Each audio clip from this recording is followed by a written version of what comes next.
আসসালামু আলাইকুম ওয়া রাহমাতুল্লাহি ওয়া বারাকাতুহু। কাছে দূরে দেশে এবং প্রবাসে প্রিয় দর্শক যে যেখান থেকে দেখছেন সবার প্রতি আন্তরিক শুভেচ্ছা এবং অভিনন্দন। প্রিয় দর্শক, আমি ঠিক এই মুহূর্তে অবস্থান করছি ময়মনসিংহ জেলার গফরগাঁও উপজেলার রাউনা ইউনিয়নের সুতিয়া নদীর ঠিক পাড়ে। আপনারা দেখতে পাচ্ছেন, একটু দেখাও।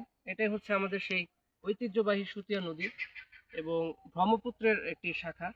তো তারই পাশে হচ্ছে আমাদের সবজির জায়গা। এখানে বেশ কিছু সবজি আমি করেছি, একটু দেখাও কাছে এসে।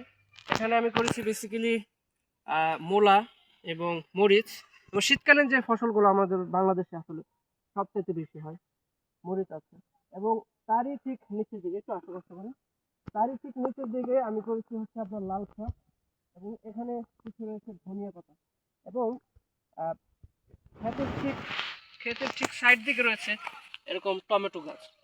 তো আমরা হচ্ছে যে কৃষিটাকে অনেক বেশি ভালোবাসি, কৃষি নিয়ে কাজ করতে পছন্দ করি, এবং মাটির সাথে আমাদের যে একটা হৃদ্যতা, সেটি আসলে আমাদের কাজে কর্মে ফুটে ওঠে। তো বাংলাদেশ নদীমাতৃক দেশ, কৃষিটাকে আমরা এখন কেমন যেন আমাদের হারাতে বসেছে।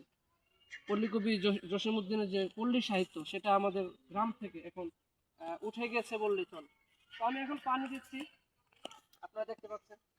এই সতিয়া নদীর তীর একটা সময় প্রচুর মাছ এখানে পাওয়া যেত, কিন্তু ফ্যাক্টরি হওয়াতে সেই মাছগুলো কিন্তু আজকে বিলুপ্তর পথে পায়।